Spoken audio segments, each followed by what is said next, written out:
Bismillahirrahmanirrahim. Alhamdulillahi Rabbil Alamin.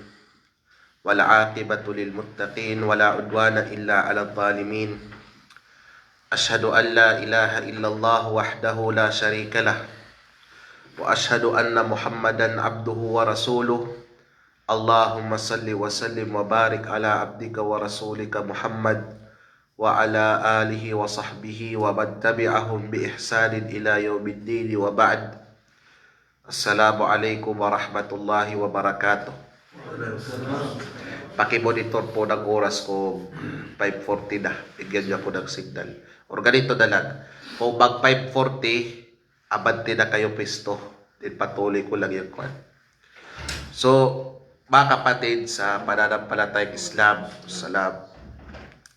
Kagaya ng nabanggit ni Sheikh Hamdi at ni Sheikh Joe ata o Sheikh Hamdi na ito yung last na iftar natin dito. Bukas may fasting pa tayo, depende sa mood sighting bukas kung makapag-fasting pa ba tayo sa araw ng Huwebes. So, pero ito na yung huli daw na pagtitipon natin para sa iftar dito sa center. Dahil doon, nais ko lang magbigay ng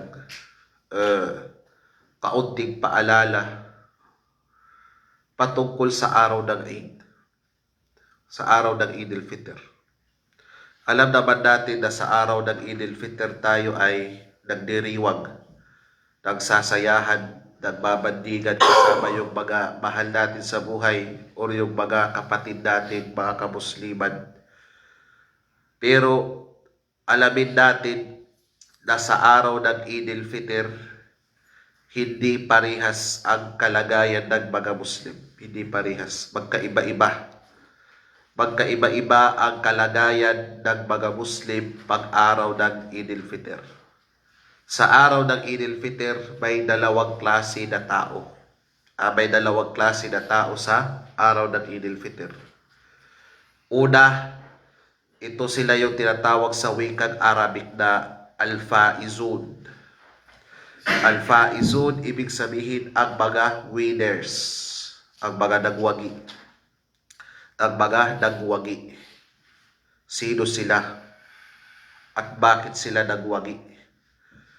Sa araw rin ng Eid al-Fitr, meron rin grupo na tinatawag na Al-Mahrumun. Ibig sabihin ng Al-Mahrumun, sila yung mga taong pinagkaitan. Pinagkaitan ng Allahu Ta'ala mula sa kanyang awa at habag. Yung mga loser, yung mga natalo, kabaliktaran ng mga nagwagi. So mga kapatid sa pananampalatayang Islam, sino ang mga taong magwawagi? Magwawagi palag ngayong darating na Eid al-Fitr. Sino ba yung mga taong mapapabilang sa mga taong Al-Faizun? Naway mapabilan tayo sa kanila. Ang mga taong magwawagi sa araw ng Eid al-Fitr, sila yung mga taong nag-ayuno sila sa buwan ng Ramadan, nagdasal sila sa buwan ng Ramadan.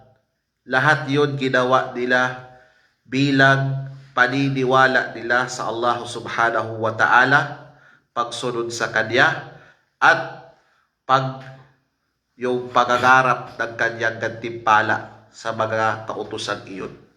Kagaya ng sinabi ng Propeta Muhammad sallallahu alaihi wasallam, "Man sama Ramadana imanan wa ihtisaban, ghufira lahu ma taqaddama min dhanbihi." Sino man ang mag-aayuno sa buwan ng Ramadan, na yung pag-aayuno niya, ginawa niya yun bilang pananampalataya niya kay Allah at pagsunod niya kay Allah, at yun nga, nag-ayuno siya kasi gusto niya makuha ang gantimpala ni Allah Ta'ala. Waalaikumsalam. Patatawarin ni Allah subhanahu wa ta'ala ang mga nauna niyang mga kasalanan. Sa isa pang hadith, sinabi ng ng Propeta Muhammad sallallahu alaihi wasallam, "Man qama Ramadana imanan wa ihtisaban, ghufira lahu ma taqaddama min dhanbihi." Assalamualaikum. Waalaikumsalam. Sino man yung mga taong nagsitayo sila ng pagdarasal, lalo na sa mga gabi ng Ramadan.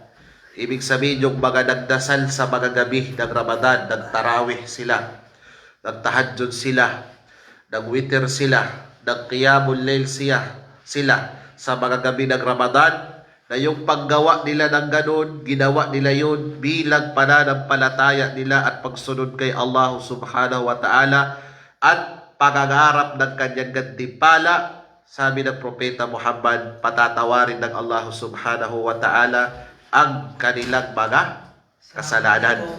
So yun ang kabilang, sila yung mga kabilang sa mga taong magwawagi sa araw ng Eid al-Fitr.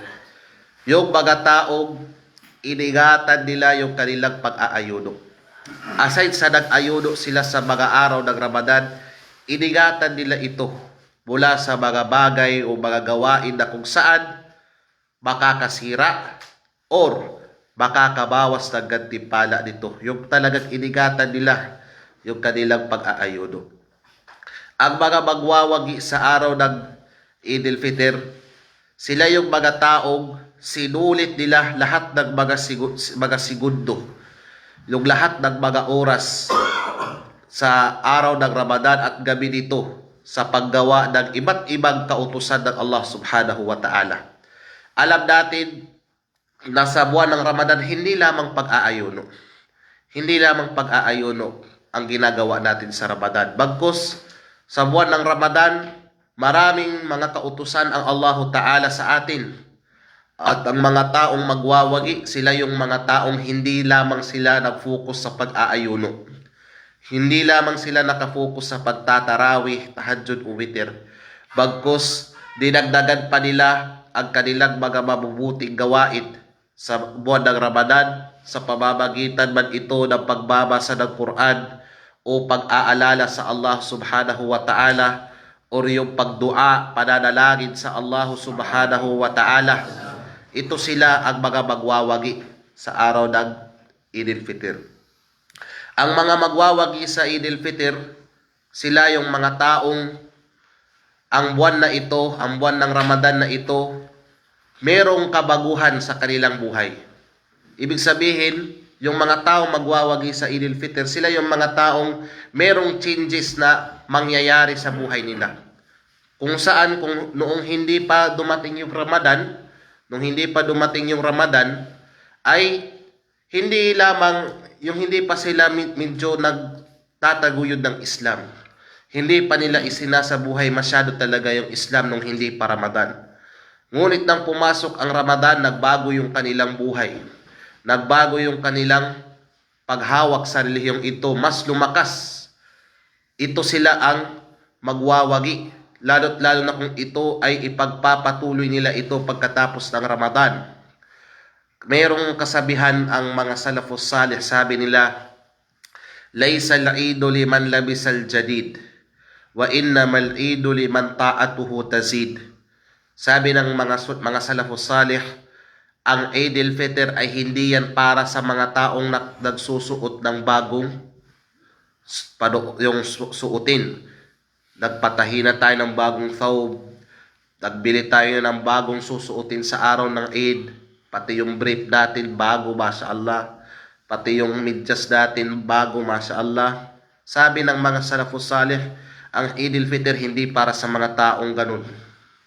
Ang Eid al-Fitr, ang kasiyahan sa Eid al-Fitr, hindi yan para sa mga taong bago yung kanilang yung sinusuot. Hindi rin para sa mga taong makakakain o makakatikim ng iba't iba, klase-klase at maraming pagkain at mga putahe. Hindi.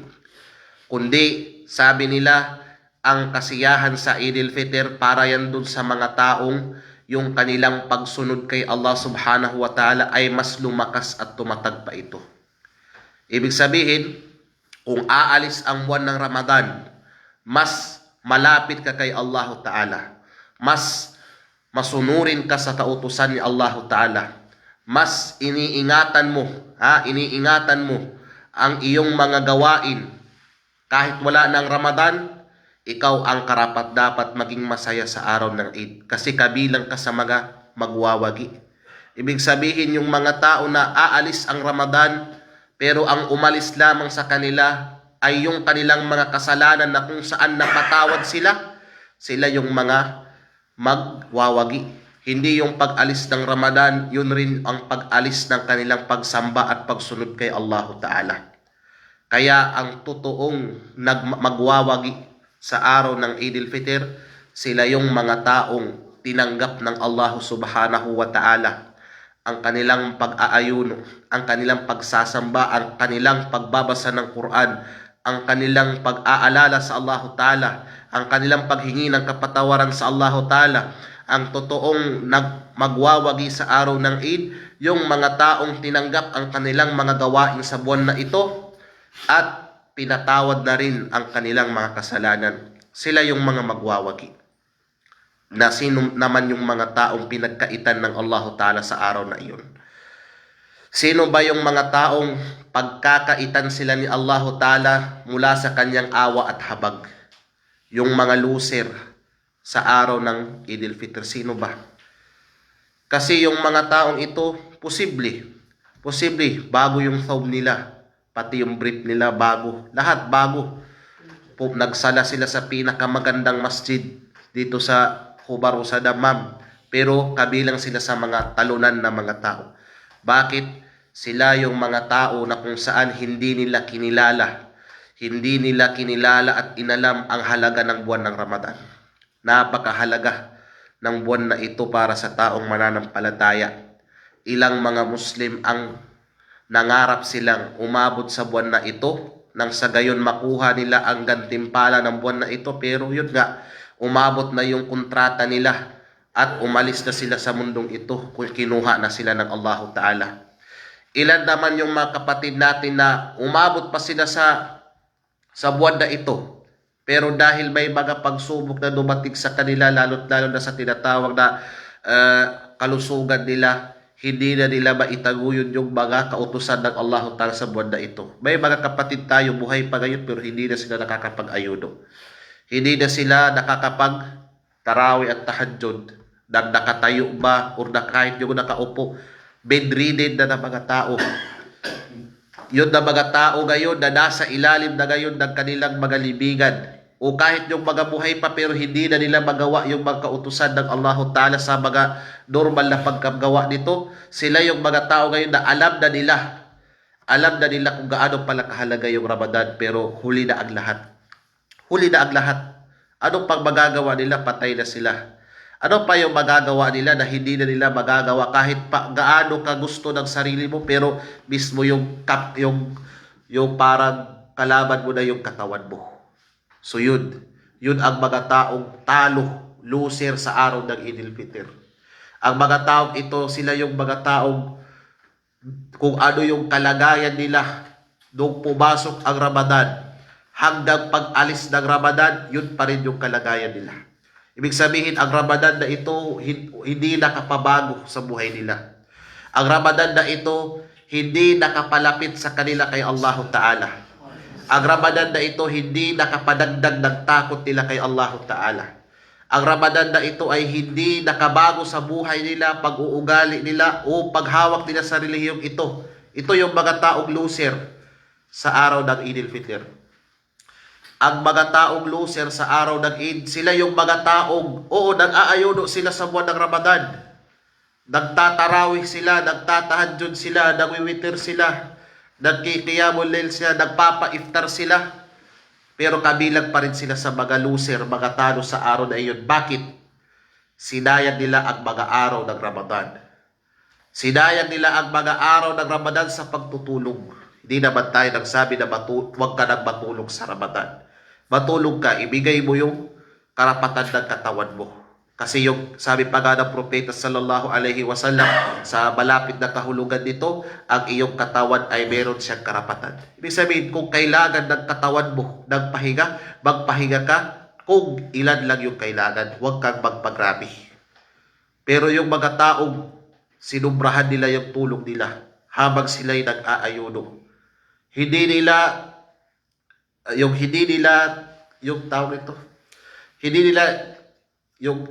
take opportunity, hindi nila tinake yung opportunity na habang nag-aayuno sana sila, meron silang ginawang mga kabutihan. Habang nag-aayuno sana sila, nagbabasa sila ng Quran.